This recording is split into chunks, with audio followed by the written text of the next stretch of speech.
In the heat of combat, when bullets are flying and chaos reigns supreme, most people freeze.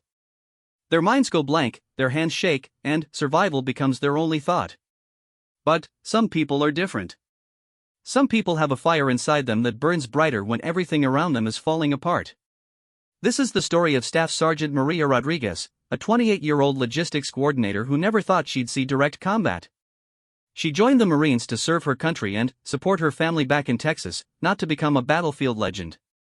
But, on a dusty road outside Fallujah in 2004, when her convoy was torn apart by insurgent fire and a fellow Marine thrust a broken weapon into her hands, she discovered something about herself that would change everything. What happened in those next 60 seconds would be talked about in Marine Corps barracks for years to come. It would earn her medals, respect, and a reputation that followed her long after she hung up her uniform. But, more importantly, it would prove that heroes aren't born, they're forged in moments when ordinary people choose to do extraordinary things. This isn't just another war story. This is the true account of how a young woman from a small Texas town became a living legend, one jammed rifle and 5 impossible shots at a time. Maria Elena Rodriguez never planned to become a warrior. Growing up in the small town of Laredo, Texas, she was the girl who helped her mother run their family's small grocery store, who stayed after school to tutor younger kids in math, and who dreamed of becoming a teacher. Her father, Miguel, had worked construction for 20 years before his back gave out, leaving the family struggling to make ends meet. Her mother, Carmen, cleaned houses during the day and took in sewing at night, her fingers moving steadily over fabric while Maria and her younger brother Carlos did their homework at the kitchen table. The Rodriguez family lived in a modest 2-bedroom house on the south side of town, where the paint peeled from the walls in the summer heat and the air conditioning worked only when the wind was blowing right. But it was home, filled with the smell of Carmen's homemade tortillas and the sound of Spanish spoken in gentle, loving tones. Maria learned early that family meant everything, that hard work was the only path forward, and that sometimes you had to make sacrifices for the people you loved. When Maria graduated high school in 2002, college seemed like an impossible dream. The family had no savings, and even with financial aid, the costs were overwhelming. She watched her classmates head off to universities across Texas while she stayed home, working double shifts at the grocery store and sending out application after application for scholarships that never came through. It was during one of those long, frustrating nights that she first saw the Marine Corps commercial on their old television. The images of young men and women in crisp uniforms, standing tall and proud, speaking about honor and service, stirred something deep inside her. But it was the promise of education benefits that really caught her attention. The GI Bill could pay for college, could give her the future she'd been dreaming of. Miguel was horrified when she first mentioned enlisting.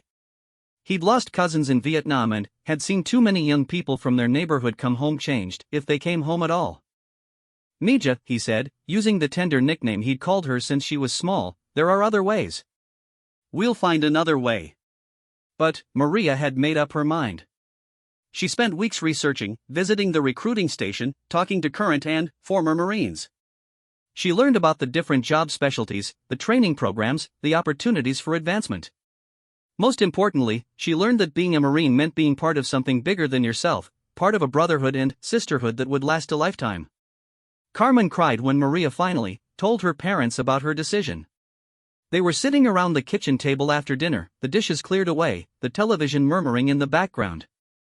Carlos, then 16 and already taller than his sister, listened with wide eyes as Maria explained her plans. "I want to be a logistics coordinator," she told them. "It's a support role. I'll be managing supplies, coordinating shipments, making sure our troops have what they need.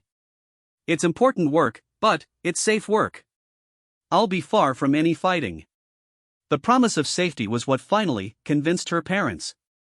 Miguel nodded slowly, understanding that his daughter had inherited his own stubborn determination. Carmen reached across the table and took Maria's hands in her own work-roughened ones. "If this is what you truly want," Carmen said, "then we'll support you. But you promise me you'll be careful. Promise me you'll come home." Maria promised, meaning every word. She had no way of knowing then that promises made in peacetime don't always survive the chaos of war. The day she left for boot camp at Marine Corps Recruit Depot San Diego was one of the hardest of her life. The whole extended family gathered at the small Laredo bus station to see her off. Aunts, uncles, cousins, and family friends created a crowd of tearful faces and encouraging voices. Miguel gave her a small silver cross that had belonged to his mother, and Carmen packed enough homemade tamales to feed half the bus. Boot camp was everything the recruiters had warned her about and more. The physical training pushed her body beyond what she thought possible. The mental challenges tested her resolve daily. She was surrounded by young women from all over the country, each with their own reasons for being there, each learning to transform from civilians into Marines. Drill instructor Staff Sergeant Patricia Johnson was a compact woman with eyes like steel and a voice that could cut through concrete. She pushed her recruits relentlessly, breaking them down only to build them back up stronger. Maria learned to march in perfect formation, to disassemble and reassemble her rifle blindfolded, to follow orders without question, and to trust her fellow Marines with her life. The physical transformation was remarkable. Maria had always been athletic, playing soccer and running track in high school, but Marine training sculpted her body into something entirely different. Her shoulders broadened, her arms gained definition, and her endurance seemed limitless. More importantly, she discovered a mental toughness she never knew she possessed. During the final weeks of boot camp, as graduation approached, Maria began to understand what it truly meant to be a Marine. It wasn't just about the uniform or the benefits or even the honor. It was about being part of an elite fighting force, a group of men and women willing to sacrifice everything for their country and each other. The graduation ceremony was held on a bright California morning, with families gathered from across the nation to watch their children become Marines. Maria's parents couldn't afford the trip from Texas, but they were there in spirit, and she knew they were watching the livestream from their small living room back home. Standing in formation with her fellow graduates, wearing the dress blue uniform for the first time, Maria felt a surge of pride unlike anything she'd ever experienced. She was no longer just Maria Rodriguez from Laredo. She was United States Marine Lance Corporal Rodriguez, and she was ready to serve her country. After graduation, she was assigned to the School of Infantry for additional training, then to formal logistics school at Camp Johnson in North Carolina. The technical training was intense but rewarding. She learned about supply chain management, inventory control, transportation coordination, and the 1,000 details that keep a military unit functioning effectively. Her instructors praised her attention to detail and her natural leadership abilities. She had a gift for organization and problem-solving that made her stand out among her peers. More importantly, she had the kind of calm competence that made others trust her judgment, even in stressful situations. By early 2004, Maria had been promoted to corporal and was assigned to the 1st Marine Logistics Group at Camp Pendleton, California. She shared a small apartment off base with another female Marine, sent money home to her family every month, and began taking college courses in the evenings. Life seemed to be following the plan she'd laid out for herself. Then came the news that would change everything. The 1st Marine Logistics Group was being deployed to Iraq as part of Operation Iraqi Freedom. Maria's unit would be responsible for maintaining supply lines and coordinating logistics operations throughout the Al Anbar province, one of the most dangerous regions in the country. The news hit her like a physical blow. She joined the Marines knowing deployment was possible, but the reality of it was overwhelming. This wasn't the safe, stateside logistics work she'd envisioned. This was war. She called her parents that night, her hands shaking as she dialed the familiar number. Carmen answered on the second ring, as if she'd been waiting by the phone. "Mama," Maria said, her voice barely steady, "I have news." The conversation was difficult. Carmen cried, Miguel was silent for long minutes, and Carlos tried to joke to lighten the mood. But underneath it all, Maria heard something that made her proud. Her family was scared, but they were also proud of her. They understood that she was serving something greater than herself. The weeks before deployment were a whirlwind of preparation. Additional combat training, medical evaluations, equipment checks, and endless briefings about the situation in Iraq. Maria learned about improvised explosive devices, insurgent tactics, and the complex political situation they'd be entering. She also learned to shoot more than just her standard-issue rifle. The Marines cross-trained their logistics personnel in various weapons systems, understanding that in a war zone, everyone might need to fight. Maria proved to be an exceptional marksman, qualifying expert with multiple weapons. Her instructors noted her steady hands and natural eye for shooting, but it was still considered a secondary skill for someone in her position. On a warm March morning in 2004, Maria stood on the tarmac at March Air Reserve Base, surrounded by hundreds of other Marines preparing to board transport planes bound for Kuwait. She carried 2 bags, her rifle, and a heart full of determination mixed with fear. The flight across the Pacific and over the Middle East seemed to last forever. Maria tried to read, tried to sleep, tried not to think about what waited for them in Iraq. Around her, other Marines dealt with their anxiety in different ways. Some joked and played cards, others wrote letters home, and a few simply stared out the small windows at the endless blue sky. When they finally landed in Kuwait, the heat hit them like opening an oven door. Even in the early morning, the temperature was already climbing toward triple digits.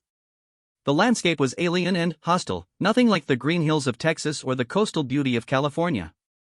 After several days of acclimatization and final preparations in Kuwait, Maria's unit crossed the border into Iraq. The convoy of armored vehicles moved slowly through a landscape of sand and ancient ruins, past burned-out buildings and suspicious groups of local civilians. Maria rode in the back of an armored truck, her rifle across her knees, watching the foreign countryside roll past through thick bulletproof glass. This was it. She was in a war zone, far from home, carrying the weight of her family's hopes and fears along with her military equipment. The forward operating base where her unit was stationed was a sprawling collection of concrete barriers, prefabricated buildings, and military vehicles. The base hummed with constant activity as Marines, soldiers, and contractors worked around the clock to maintain operations throughout the region. Maria's first weeks in Iraq were relatively quiet. She coordinated supply convoys, managed inventory, and worked with local contractors to ensure her unit had everything needed to complete their mission. The work was challenging but familiar, and she began to feel confident in her role. She wrote letters home every few days, describing the landscape, the other Marines in her unit, and the strange experience of being in a place where ancient history and modern conflict existed side by side. She tried to keep her letters positive, not wanting to worry her family more than necessary. But Iraq had its own plans for Maria Rodriguez, plans that would test everything she'd learned and everything she believed about herself. The war was about to become very personal, very quickly. The morning of October 15, 2004, began like any other at Forward Operating Base Liberty. Maria woke before dawn to the familiar sound of diesel generators humming outside her containerized housing unit, their steady rhythm a mechanical lullaby that had become the soundtrack of her deployment. She'd been in Iraq for 7 months now, and the routines of military life in a combat zone had become second nature. She dressed quickly in the desert camouflage utilities that had become her daily uniform, laced up her boots with practiced efficiency, and headed to the mess hall for breakfast. The chow hall was already busy with Marines grabbing coffee and quick meals before heading out on various missions throughout Al-Anbar province. The conversation was typically subdued at this hour, a mixture of mission briefings, good-natured complaints about the food, and the kind of dark humor that helped everyone cope with the stress of deployment. Maria had earned respect among her peers during her time at FOB Liberty. Her attention to detail and calm demeanor under pressure had made her the go-to person for complex logistics challenges. When convoys needed to be planned through dangerous territory, when supplies had to reach remote outposts under tight deadlines, when problems arose that required creative solutions, officers increasingly turned to Corporal Rodriguez for answers. She'd also proven herself capable in ways that went beyond her primary military occupational specialty. During a mortar attack 3 months earlier, when shrapnel had wounded 2 Marines in the supply depot, Maria had provided first aid while continuing to coordinate the movement of critical ammunition to units engaged in combat. Her actions had earned her a commendation and the unofficial title of Steady Under Fire. This particular morning, Maria was scheduled to accompany a routine supply convoy to combat Outpost Falcon, a smaller base about 40 kilometers southwest of FOB Liberty. The convoy would deliver ammunition, food, medical supplies, and mail to the Marines stationed at the remote outpost. It was the kind of mission she'd completed dozens of times before, following well-established routes and procedures. The convoy consisted of 5 vehicles, 2 up-armored Humvees serving as escorts, a massive medium tactical vehicle carrying the bulk of the supplies, another Humvee with additional security, and a final escort vehicle bringing up the rear. Maria would ride in the lead escort vehicle with Staff Sergeant Michael Bull Patterson, a veteran infantry Marine who'd extended his deployment to stay with his unit. Bull Patterson was everything a Marine infantryman was supposed to be. At 6 feet 4 inches and 220 pounds of solid muscle, he moved with the confident stride of someone who'd seen combat and survived. His face bore small scars from 2 previous deployments, and his eyes held the steady alertness of a professional warrior. Despite his intimidating appearance, Bull had a gentle sense of humor and a protective attitude toward the Marines under his leadership. "Morning, Rodriguez," Bull said as Maria approached their vehicle for the pre-mission inspection. Ready for another scenic drive through paradise? Maria smiled at his familiar sarcasm. Bull had a gift for lightening tension with perfectly timed jokes, and his presence made even dangerous missions feel somehow manageable. Always ready, Staff Sergeant, she replied, beginning her systematic check of their vehicle's equipment. The up-armored Humvee was a far cry from the civilian vehicles Maria had grown up around in Texas. Weighing over 10,000 pounds and protected by thick armor plating, it was designed to withstand small arms fire and improvised explosive devices. The interior was cramped and utilitarian, filled with communication equipment, additional ammunition, and emergency supplies. Maria checked their radio systems, verified their ammunition supply, and tested their vehicle's various defensive systems. She'd become proficient with the Mark 19 automatic grenade launcher mounted in their gun turret, though she hoped they wouldn't need to use it. Her primary weapon was still the M16A2 rifle she'd carried since boot camp, a weapon she could disassemble, clean, and reassemble with her eyes closed. The other members of their convoy were Marines she'd worked with before, solid professionals who took their responsibilities seriously. Lance Corporal James Rabbit Williams drove the supply truck with the concentration of a Formula One racer navigating a dangerous course. Sergeant David Chen commanded the rear security vehicle with the tactical awareness that had kept his team alive through countless missions.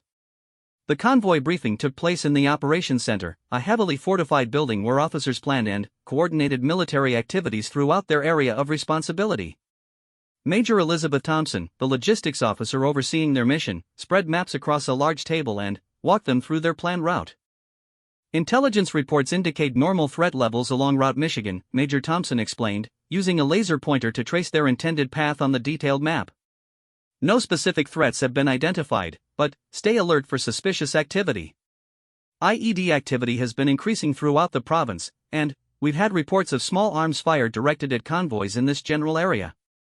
She continued the briefing by identifying rally points where they would regroup if separated, medical evacuation procedures if anyone was wounded, and communication protocols for reporting their progress.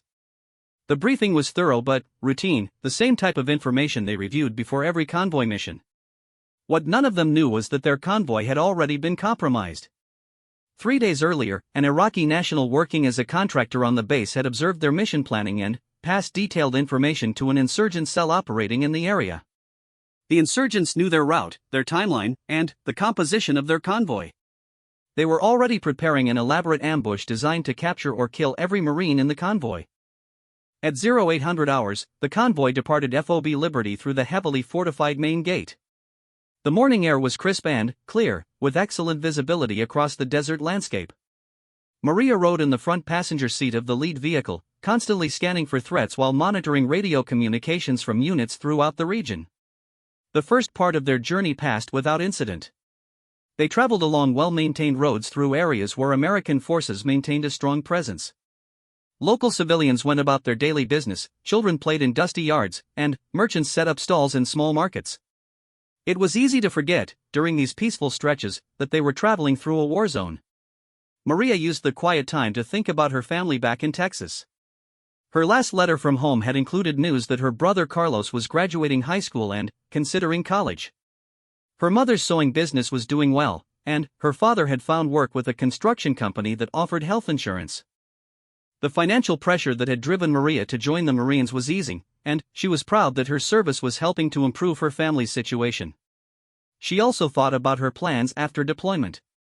Maria had been accepted into a military leadership program that would allow her to earn a bachelor's degree while continuing her Marine Corps career. She could envision herself as a commissioned officer, eventually retiring with a pension and using her military experience to build a civilian career in logistics or business management. As they traveled deeper into contested territory, the landscape began to change. The buildings showed more damage from fighting, the roads had more potholes from explosions, and the local population seemed more suspicious of their passing convoy. This was Indian country, where insurgents operated with relative freedom and American forces were frequently targeted. Bull increased their vigilance, constantly communicating with other vehicles in the convoy and coordinating with air support assets flying overhead. His experience showed in the way he positioned their vehicle for maximum protection while maintaining situational awareness of potential threats. "Rodriguez," he said as they approached a particularly dangerous stretch of road, "remember what we practiced. If things go bad, you focus on your sector and trust your training. We've got your back, and you've got ours." Maria nodded, checking her rifle once more and adjusting her body armor. She'd trained for combat situations, but this would be her first real test under fire.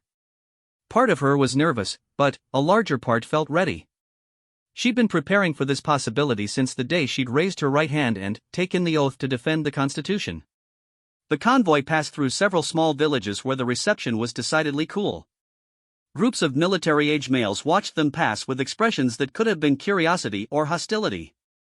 Children who had waved at earlier convoys now stared silently from doorways.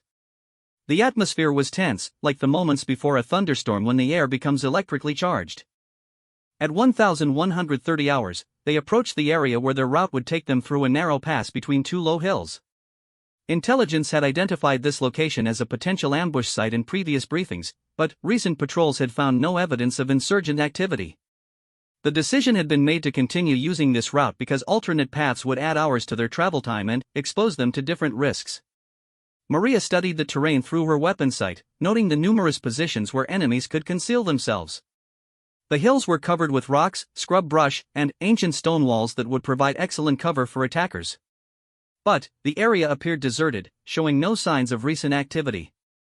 What they couldn't see was the elaborate preparation that had taken place over the previous 3 days. Insurgents had carefully positioned themselves in prepared fighting positions, brought in weapons and ammunition, and established multiple escape routes. They'd even buried improvised explosive devices at carefully chosen points along the convoy route. The trap was set, and the Marines were walking directly into it.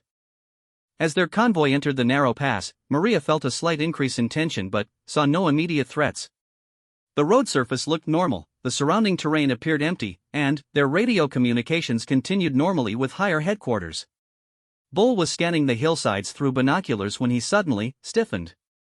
"Rodriguez," he said quietly, "I've got movement on the left hillside. Can't tell what it is yet, but something's not right." Maria adjusted her position to observe the area he'd indicated, bringing her rifle to bear on the suspect location. Through her magnified scope, she could see what appeared to be a small glint of reflected sunlight, possibly from metal or glass. "Staff Sergeant," she said, keeping her voice calm and professional, "I've got something too." "Looks like it might be."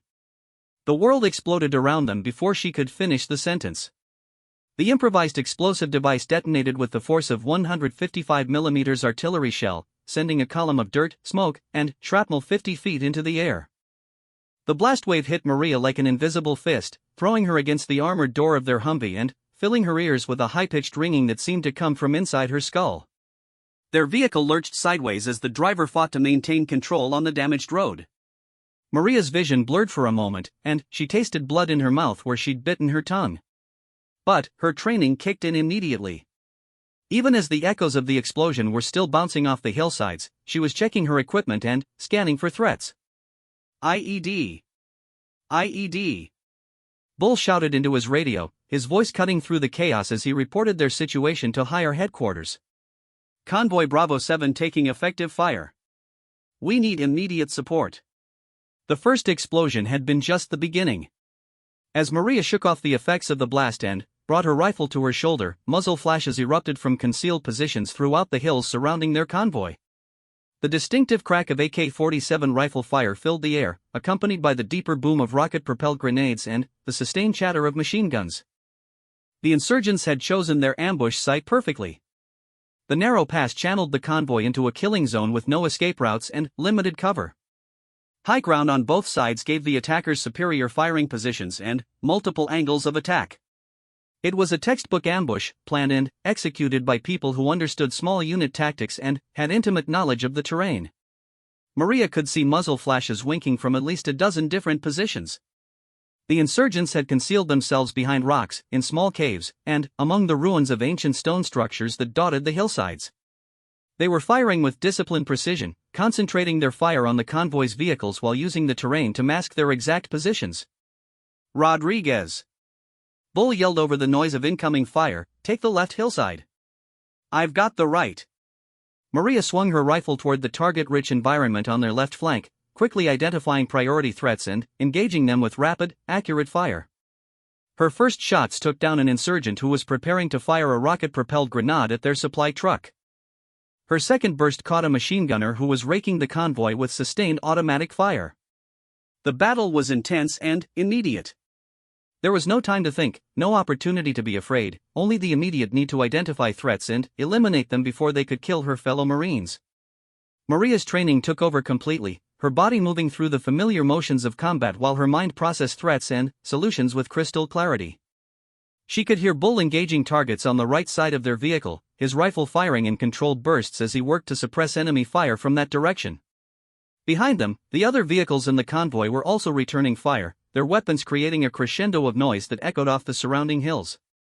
Through her peripheral vision, Maria could see that their supply truck had taken several hits and was smoking heavily. Lance Corporal Williams was still behind the wheel, trying to maneuver to a more defensible position, but the vehicle was losing power and would soon be immobilized. "Bull!" Maria shouted, "The supply truck is hit. Williams needs cover." "Roger that." Bull responded, adjusting his fire to protect the damaged vehicle. "Chen, can you reposition to support the truck?" Sergeant Chen's voice crackled through their radio from the rear security vehicle. "Negative. We're taking heavy fire from the rear. Looks like they've got us boxed in." The tactical situation was deteriorating rapidly. The convoy was trapped in the killing zone with limited maneuverability and facing a well-coordinated attack from multiple directions. Standard procedure called for immediate evacuation from the ambush area, but the terrain and the intensity of enemy fire made that impossible. Maria continued engaging targets on the left hillside, her rifle functioning flawlessly as she moved from one threat to the next. She'd trained for situations like this, but the reality was far more intense than any exercise. The incoming fire was real, the explosions were deafening, and the knowledge that a single mistake could mean death for herself and her fellow Marines added weight to every decision. An RPG round struck the ground near their vehicle, showering them with rock fragments and filling the air with acrid smoke. Maria felt something sting her left arm but ignored it, continuing to scan for threats through her rifle scope. The wound was minor compared to what could happen if she lost focus. "Rodriguez!" Bull called out urgently, "My weapon's jammed. I need cover while I clear it." Maria immediately shifted her fire to cover both sides of their vehicle, moving her rifle rapidly from target to target as Bull worked frantically to clear a malfunction with his M16.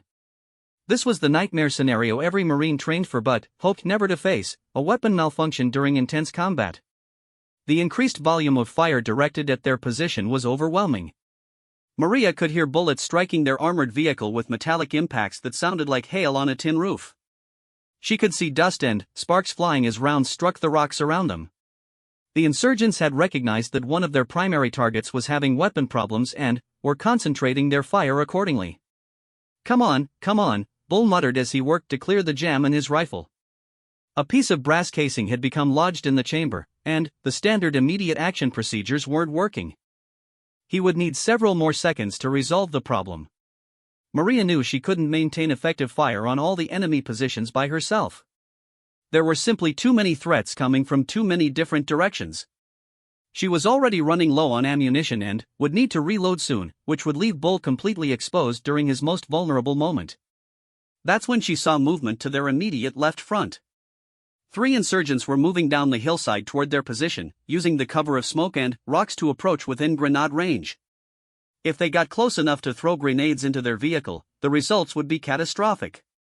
Maria swung her rifle toward the approaching threat and squeezed the trigger. Nothing happened. Her rifle had fired its last round, and the bolt was locked back on an empty magazine. She needed to reload immediately, but that would take precious seconds during which the insurgents could close the distance to their vehicle. "Bull," she shouted, "I'm out. 3 moving on our left front." Bull looked up from his jammed rifle, his eyes immediately finding the threat Maria had identified. The insurgents were less than 50 meters away and closing fast. In another few seconds, they would be close enough to throw grenades or even assault their vehicle directly. Without hesitation, Bull thrust his jammed M16 into Maria's hands. "Here," he said, "see if you can get this working. I'll use my sidearm." Maria found herself holding a rifle with a serious malfunction while 3 enemy fighters approached their position and dozens of others continued to pour fire down from the surrounding hills. Bull drew his Beretta pistol and began engaging the closest threats, but a pistol was no match for rifles at this range. The tactical situation had gone from bad to desperate in a matter of seconds. Maria was holding a broken weapon while surrounded by enemies who were determined to kill every American in the convoy. Her training had prepared her for many situations, but not quite this one. She examined Bull's rifle quickly, her hands moving with practiced efficiency even as bullets continued to impact around their position. The malfunction was more serious than a simple jam. The bolt carrier group was completely locked up, possibly due to damage from the explosion or debris that had gotten into the action. Under normal circumstances, this type of malfunction would require disassembly and cleaning that could take several minutes. But these weren't normal circumstances. Maria had seconds, not minutes, to find a solution. She tried the standard immediate action procedures first, tapping the forward assist, pulling the charging handle, and checking the magazine. Nothing worked. The rifle remained completely inoperable. The insurgents on the hillside were getting closer, now less than 30 meters away. Maria could see their faces clearly, could see the determination in their eyes as they moved toward what they saw as easy targets. Bull's pistol fire was keeping them cautious, but it wouldn't stop them for long. That's when Maria remembered something from her advanced marksmanship training. An instructor had shown them an unconventional technique for clearing certain types of malfunctions, a procedure that wasn't in any manual but sometimes worked when everything else failed. She turned the rifle upside down and struck the bolt carrier group sharply with the heel of her hand, using a specific angle and force that her instructor had demonstrated years earlier. To her amazement, something shifted inside the action. She quickly tried the charging handle again, and this time it moved freely. The rifle was functional again, but Maria had no idea how many rounds were left in the magazine or whether it would continue working. She brought the weapon to her shoulder and acquired the nearest threat through the iron sights. The rifle fired perfectly, sending a 5.56 mm round exactly where she had aimed. The first insurgent dropped immediately, struck center mass by a shot that would have made her marksmanship instructors proud. Maria shifted to the second target without pausing, her muscle memory taking over as she engaged multiple threats in rapid succession. The second insurgent was carrying an AK-47 rifle and was raising it to fire at Bull when Maria's shot caught him in the upper torso. He spun and fell behind a large rock, his weapon clattering away down the hillside. The third insurgent was the most dangerous, armed with what appeared to be an RPG launcher that could destroy their vehicle and kill everyone inside. He was taking cover behind a low stone wall, preparing to fire the devastating weapon at point-blank range. Maria had one shot to stop him before he could launch his rocket. She controlled her breathing, aligned her sights carefully despite the chaos around her, and squeezed the trigger with the same smooth pressure she'd practiced thousands of times on rifle ranges. The shot was perfect, striking the insurgent just as he was shouldering his launcher. The RPG round exploded prematurely, killing the shooter and creating a massive fireball that temporarily suppressed enemy fire from that entire section of the hillside. But Maria wasn't finished yet. As she scanned for additional threats, she spotted two more insurgents moving through the rocks about 60 meters away. They were carrying assault rifles and moving with the tactical discipline of trained fighters rather than amateur militants. The jammed rifle was functioning perfectly now, responding to her commands with mechanical precision. Maria engaged both targets in rapid succession, her shots accurate and lethal despite the continuing incoming fire from other positions. In the span of less than 60 seconds, using a rifle that had been completely inoperable, Maria Rodriguez had eliminated 5 insurgents who posed immediate threats to her convoy. Her actions had broken up a coordinated assault that could have overrun their position and killed every Marine in the convoy. The tide of battle was beginning to turn, but the fight was far from over. The immediate threat eliminated, Maria quickly assessed their tactical situation while continuing to scan for additional enemies. The 5 insurgents she had just engaged were no longer moving, but she could still see muzzle flashes from at least 8 other positions scattered throughout the surrounding hills. The volume of incoming fire had decreased significantly, but the battle was far from over. Bull had witnessed Maria's extraordinary shooting while providing security with his sidearm. "Outstanding shooting, Rodriguez," he shouted over the continuing gunfire. "Where the hell did you learn to do that?" "Texas, Staff Sergeant." Maria replied, ejecting the nearly empty magazine from Bull's rifle and inserting one of her own. "My grandfather taught me to shoot when I was 12.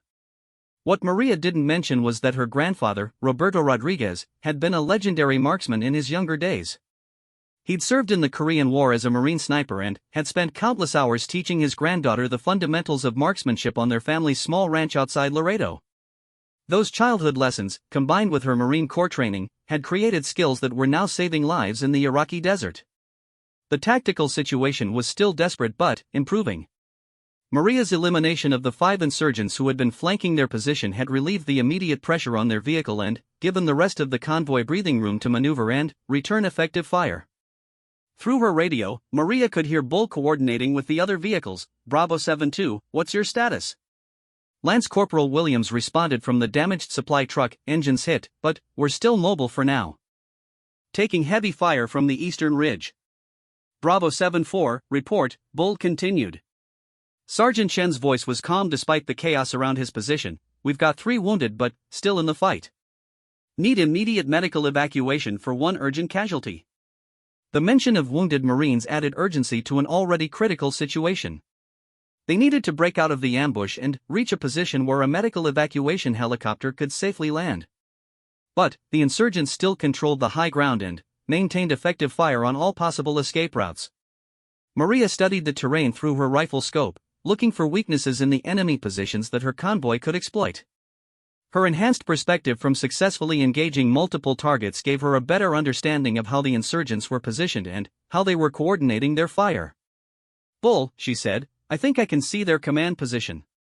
There's a guy on the northern ridge with a radio who seems to be directing the other fighters.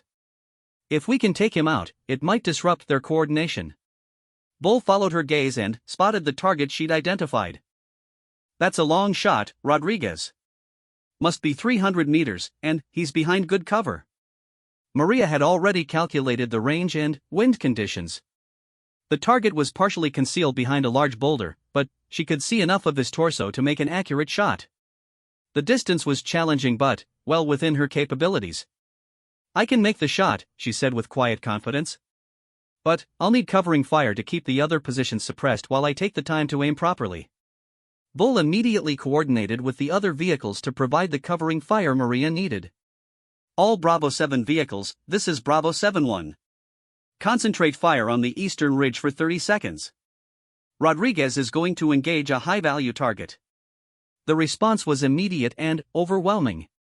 Every functional weapon in the convoy began pouring fire into the eastern ridge, forcing the insurgents in those positions to take cover and temporarily stopping their accurate fire on the Marines below. Maria used the brief respite to establish a solid shooting position. She braced her rifle against the armored door of their Humvee, controlled her breathing, and carefully aligned her sights on the distant target.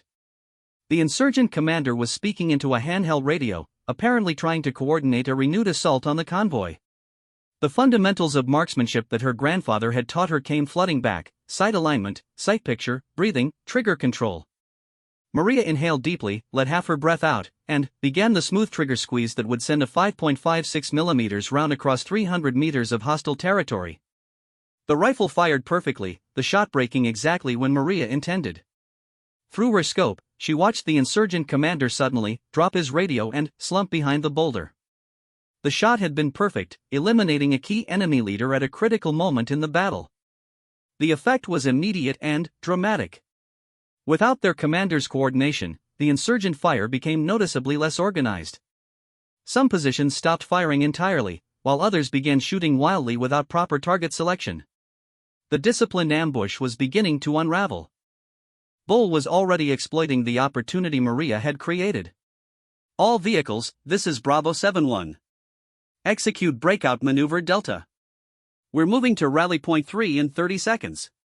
Rally Point 3 was a defensible position about 2 kilometers south of their current location, where they could establish a security perimeter and call for medical evacuation and reinforcements.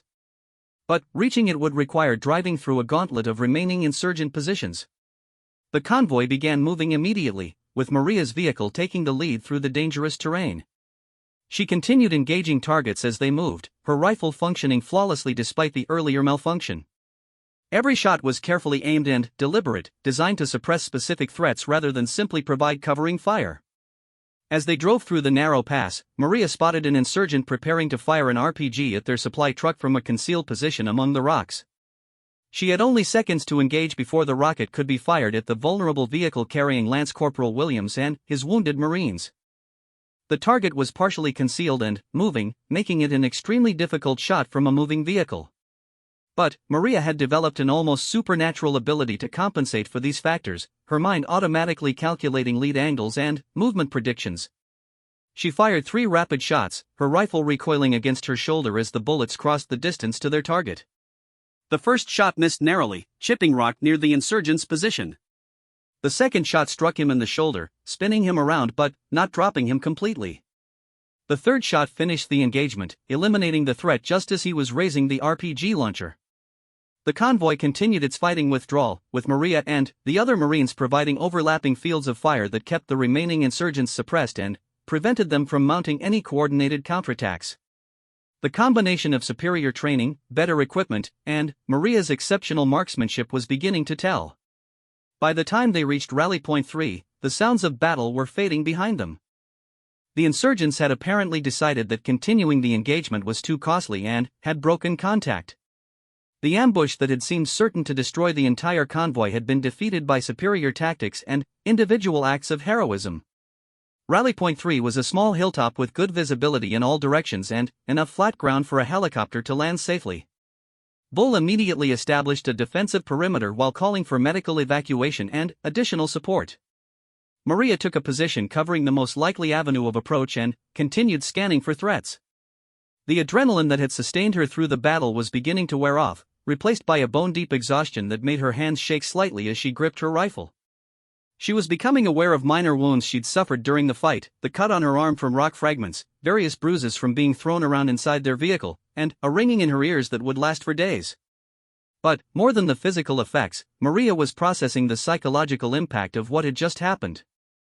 She'd killed at least 6 human beings in the span of a few minutes, using skills she'd learned from her grandfather and perfected through Marine Corps training. Each shot had been necessary to protect her fellow Marines, but the weight of taking lives was something no amount of training could fully prepare someone for. Bull approached her position as they waited for the medical evacuation helicopter. "Rodriguez," he said quietly, "I need you to know that what you did back there saved all our lives. That was the finest shooting I've ever seen under combat conditions." Maria nodded, not trusting her voice to remain steady. She was proud of her performance but also overwhelmed by the intensity of the experience. Everything had happened so fast that she was only now beginning to understand the full scope of what had occurred. "The rifle," she said finally. "How did you know I could fix it?" Bull smiled grimly. "I didn't. But I knew you were the best shot in the convoy, and that rifle was our best chance of getting out of there alive. Sometimes you have to trust your Marines to find solutions you never taught them." In the distance, they could hear the distinctive sound of rotor blades as a medical evacuation helicopter approached their position. The wounded Marines would soon receive the advanced medical care they needed, and the convoy would return safely to base. But word of Maria's actions during the ambush was already spreading through the military communication networks. The radio traffic describing her elimination of multiple threats with a jammed rifle was being monitored by intelligence analysts, operations officers, and senior commanders throughout Iraq. By the time they returned to FOB Liberty, Maria Rodriguez was no longer just another logistics Marine. She was a combat veteran who had proven herself under the most extreme circumstances imaginable. Her actions had saved the lives of every Marine in her convoy and would serve as an example for future generations of warriors. The young woman from Laredo, Texas, who had joined the Marines to pay for college had become something she never expected to be, a genuine American hero whose story would be told and retold wherever Marines gathered to share tales of courage under fire. The helicopter touched down in a cloud of dust and noise, its crew already preparing to care for the wounded Marines who had survived because one Marine refused to let her fellow warriors die on her watch. The medical evacuation helicopter disappeared into the Iraqi sky, carrying the wounded Marines to advanced medical facilities where surgeons would work to save lives and repair bodies damaged by the insurgent ambush. Maria watched until the aircraft became a small speck against the desert horizon, then turned her attention back to the defensive perimeter her unit had established at Rally Point 3. The immediate danger had passed, but the psychological aftermath of combat was just beginning. Maria found herself replaying the battle in her mind, analyzing every shot she'd taken, every decision she'd made, every moment when things could have gone differently. The clarity of thought that had sustained her during the fight was being replaced by a complex mixture of relief, exhaustion, and emotional processing that would continue for weeks to come. Staff Sergeant Patterson approached her position as she maintained security watch over the surrounding terrain. His expression showed the same mixture of professional satisfaction and emotional weight that Maria was experiencing. They'd accomplished their mission and brought their Marines home alive, but the cost of combat always included invisible wounds that would take time to heal. Rodriguez, Bull said quietly, I need to let you know that this incident will be thoroughly investigated and documented. What happened today was extraordinary, and the Corps needs to understand exactly how a logistics Marine managed to eliminate multiple threats under those circumstances. Maria nodded, understanding the implications. Her actions would be scrutinized by intelligence analysts, training experts, and senior officers looking for lessons that could help other Marines in similar situations. The story of the jammed rifle and the 5 targets eliminated in seconds would become part of official military records and unofficial Marine Corps lore. Within hours of their return to FOB Liberty, word of the ambush and Maria's actions had spread throughout the base. Marines who had known her as a competent logistics coordinator now looked at her with a new respect reserved for those who had proven themselves in direct combat. The transformation from support Marine to combat veteran had happened in less than 60 seconds, but the implications would last a lifetime. Captain Robert Hayes, the company commander, summoned Maria to his office for an immediate debrief while the details were still fresh in her memory. The session lasted for over 2 hours as Maria walked through every aspect of the engagement, from the initial IED explosion to the final shots that eliminated the insurgent threats.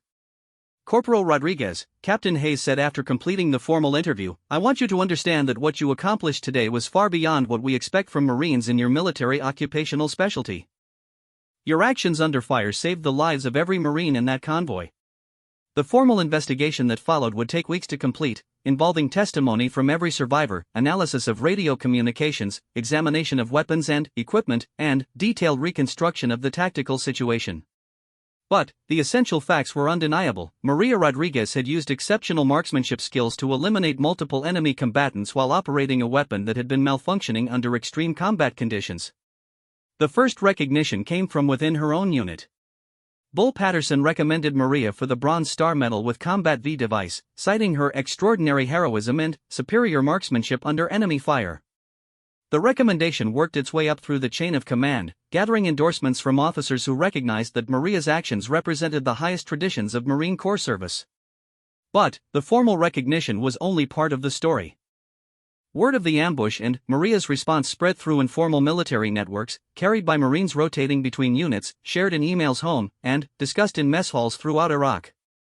The story grew with each telling, but the core elements remained consistent. A logistics Marine had been handed a jammed rifle during an ambush and had used it to eliminate 5 enemy fighters in a matter of seconds. Maria's family back in Laredo learned about the incident through an unexpected phone call from her commanding officer. Major Elizabeth Thompson, the logistics officer who had briefed their convoy mission, called the Rodriguez household to inform Maria's parents that their daughter had been involved in combat but was unharmed. Carmen Rodriguez answered the phone in their small kitchen, expecting it to be one of her cleaning clients calling about scheduling. Instead, she found herself speaking with a Marine officer in Iraq who was calling to tell her that Maria was a hero. Mrs. Rodriguez, Major Thompson said in carefully measured words, I want to inform you that your daughter was involved in a combat engagement yesterday. She is completely unharmed, and her actions saved the lives of several other Marines. You should be extremely proud of her. The conversation was difficult for Carmen, who spoke limited English and was struggling to understand why a Marine officer was calling about her daughter's safety. Miguel took the phone and listened as Major Thompson explained what had happened, translating for Carmen in rapid Spanish that grew more emotional with each detail. My little girl? Miguel asked, his voice filled with disbelief. My Maria did this? The Maria who had grown up helping in their grocery store, who had tutored neighborhood children in mathematics, who had joined the Marines to help pay for college, had become a warrior in the space of a few terrifying minutes. The transformation was difficult for her parents to comprehend, but their pride was overwhelming. Carlos, now a senior in high school, was the first family member to fully understand the significance of what his sister had accomplished. He'd been following news about the Iraq War closely and understood military terminology well enough to appreciate the tactical situation Maria had faced. Mama, he told Carmen after their father had finished translating the phone call, Maria is a hero. She saved people's lives. She's going to be famous. Carlos was more right than he realized. Within weeks, Maria's story was being shared in military training programs as an example of how individual initiative and superior marksmanship skills could overcome seemingly impossible tactical situations. The incident became a case study in small unit tactics, weapons maintenance under combat conditions, and the importance of cross-training Marines in skills outside their primary specialties. The Bronze Star Medal ceremony took place 6 weeks later at FOB Liberty, with Marines from throughout the region gathering to witness the recognition of exceptional courage under fire. General William Morrison, the commanding general of all Marine forces in Iraq, traveled to the base specifically to present the award and meet the young Marine whose actions had become legendary throughout the theater of operations. Maria stood at attention in her dress blue uniform as General Morrison read the citation describing her actions during the ambush. The formal language of military awards could never fully capture the chaos and terror of those moments, but it accurately reflected the extraordinary nature of what she had accomplished. For exceptionally valorous conduct in the face of the enemy, the general read, Corporal Maria Elena Rodriguez displayed extraordinary heroism and superior marksmanship skills that resulted in the elimination of multiple enemy combatants and the preservation of American lives under the most extreme combat conditions. The medal itself was a bronze star suspended from a red, white, and blue ribbon, with a small V device indicating that the award was for valor in combat. But, for Maria, the real meaning of the ceremony was the presence of the Marines whose lives she had helped save. Bull Patterson, Lance Corporal Williams, Sergeant Chen, and the others who had survived the ambush stood in the audience, their presence a reminder of why her actions had mattered.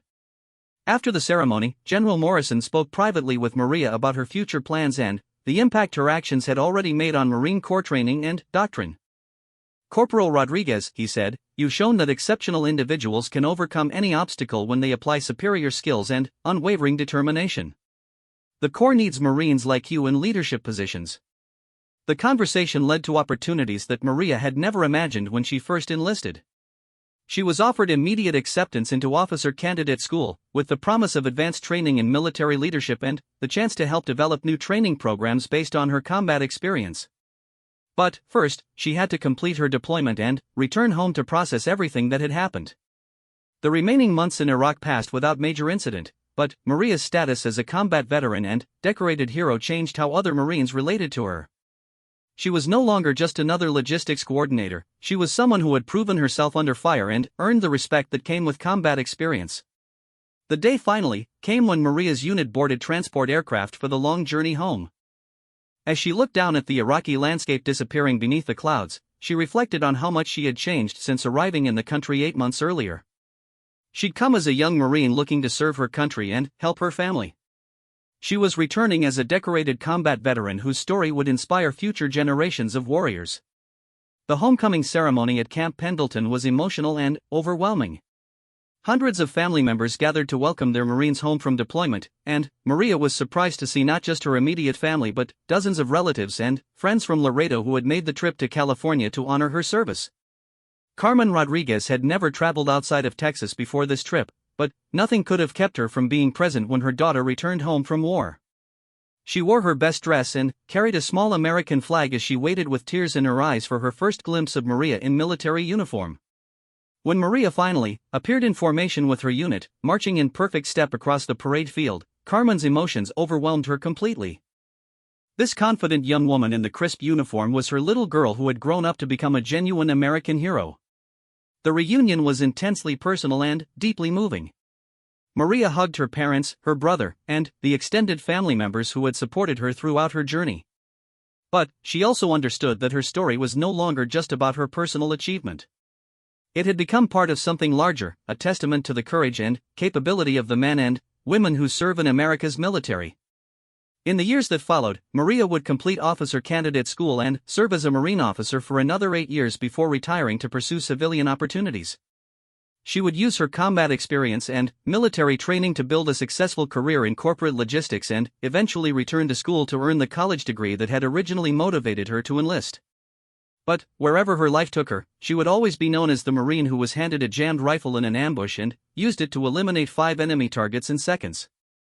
The story would be told and retold in Marine Corps training programs, in military academies, and wherever Americans gathered to honor those who serve.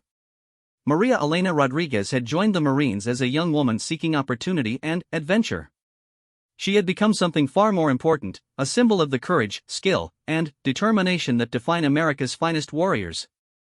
Her legacy would inspire countless others to serve their country with the same dedication and heroism she had displayed on a dusty road in Iraq, when everything depended on one Marine's ability to turn a broken weapon into an instrument of salvation.